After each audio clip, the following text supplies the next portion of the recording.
Olá, estudante. Eu me chamo Teófilo. Seja bem-vindo ao estudo de O Grande Livro da Natureza. Tenha sempre à mão seu material de estudo e tome nota de suas dúvidas, para postá-las no Google Classroom, onde o professor Aldenei irá responder e esclarecer a todos os seus questionamentos. Bons estudos! Olá, estamos de volta, dessa vez com a nossa aula O Grande Livro da Natureza. E nesta aula nós estaremos abordando as principais ideias e acontecimentos da vida do grande cientista renascentista Galileu Galilei, 1564-1642, não é? Então, nasceu em Pisa e faleceu nos arredores de Florença.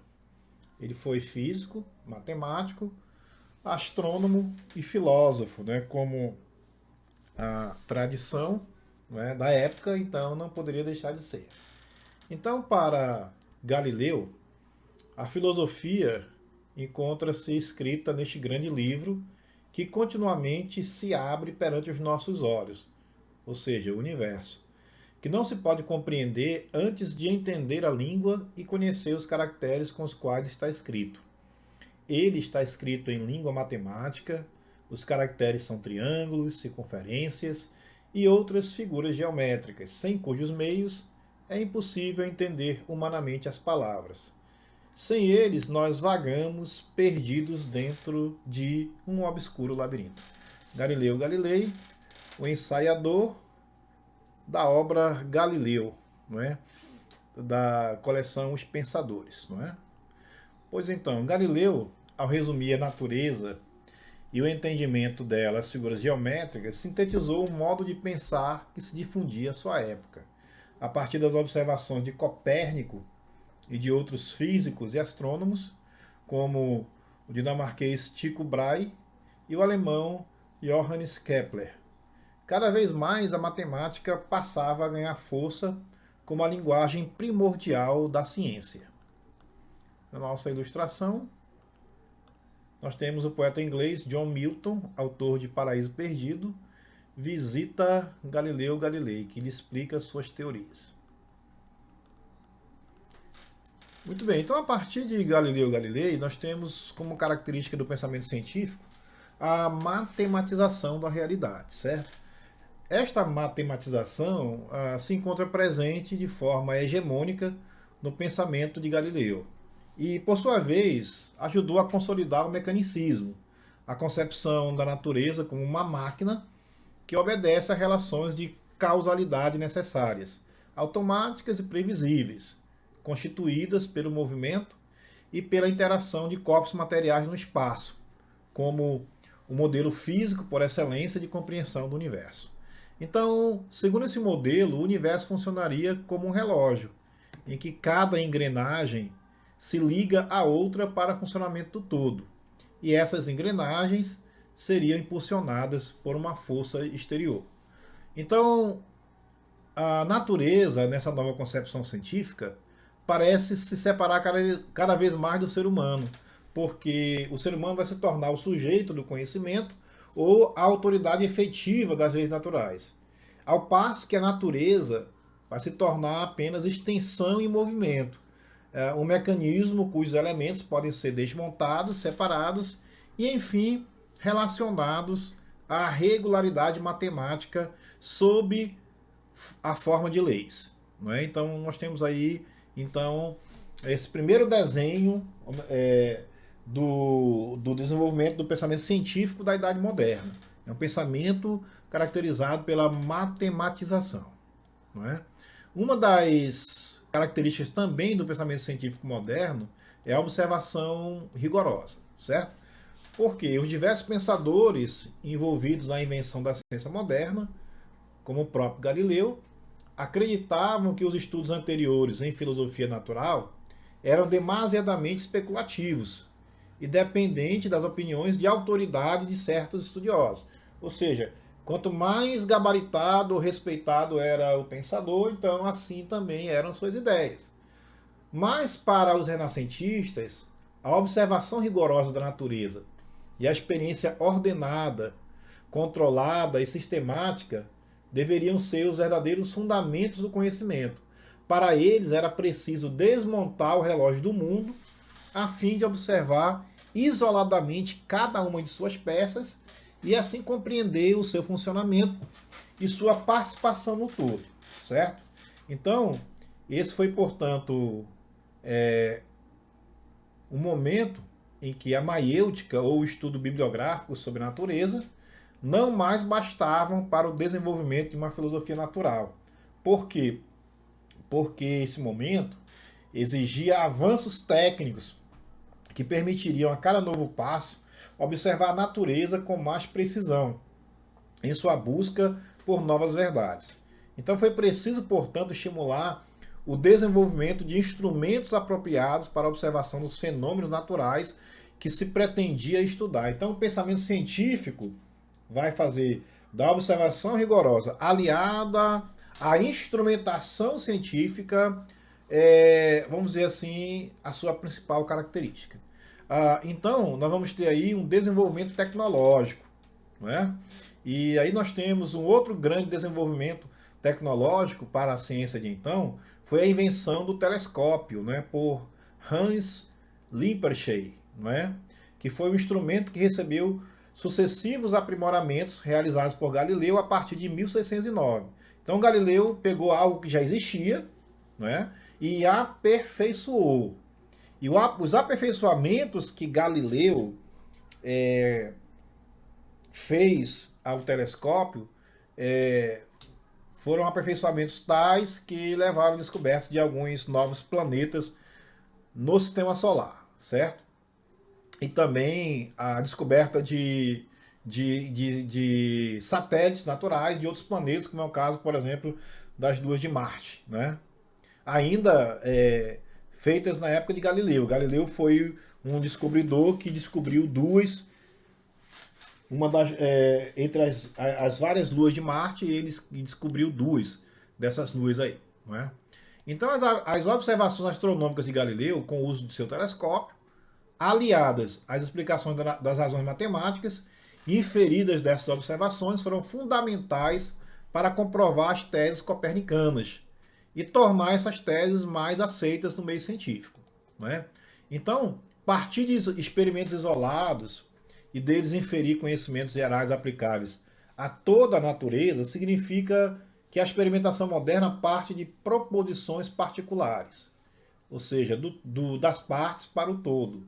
Afirmações sobre o comportamento de um determinado corpo em um determinado experimento ou observação para conclusões universais, leis gerais sobre o comportamento dos corpos. Ou seja, o raciocínio científico moderno é indutivo, ou seja, ele é das partes para o todo, né?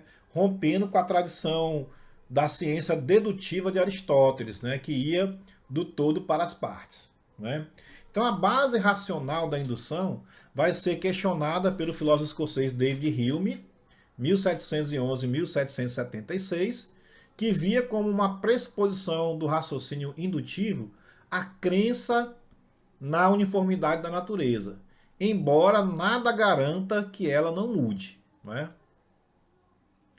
Então, no caso de Galileu, essa oposição ao aristotelismo, que era a doutrina majoritariamente aceita pelos doutores da Igreja e que exerceu grande influência sobre a teologia católica medieval, e a defesa do sistema copernicano contra o sistema ptolomaico, o levaram à condenação pelo Tribunal do Santo Ofício, ou seja, a Inquisição, e a inclusão de todas as suas obras no Index Librorum Prohibitorum.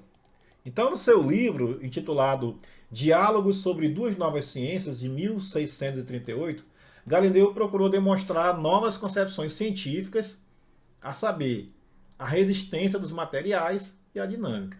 Então, a segunda das novas ciências trata do estudo dos movimentos uniforme e uniformemente acelerado. O Galileu procurou descrever seus experimentos com planos inclinados para estabelecer argumentos em favor de suas teses sobre a queda dos corpos, fazendo uso do movimento de queda periódico.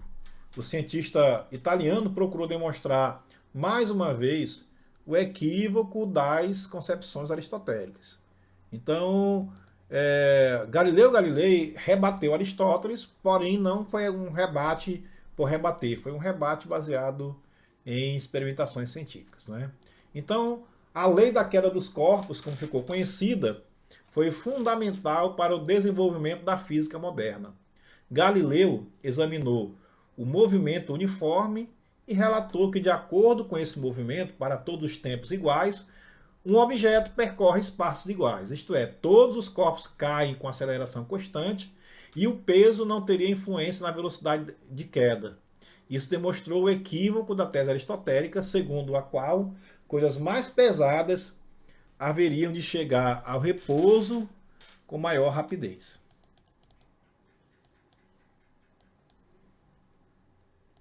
Muito bem.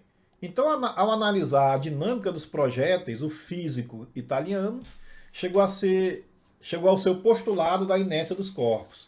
Então, diferentemente de Aristóteles, que defendia o lugar natural dos corpos, lugar ao qual os corpos retornariam assim que o movimento cessasse, Galileu sustentava que um objeto abandonado a si mesmo resistiria, ou melhor, persistiria em seu estado de repouso ou de movimento, a não ser que fosse aplicado algum tipo de força que alterasse a sua situação original. E nesse caso, trata-se da conhecida primeira lei de Newton, né? Cujo fundamento, agora sabemos, se encontra em Galileu.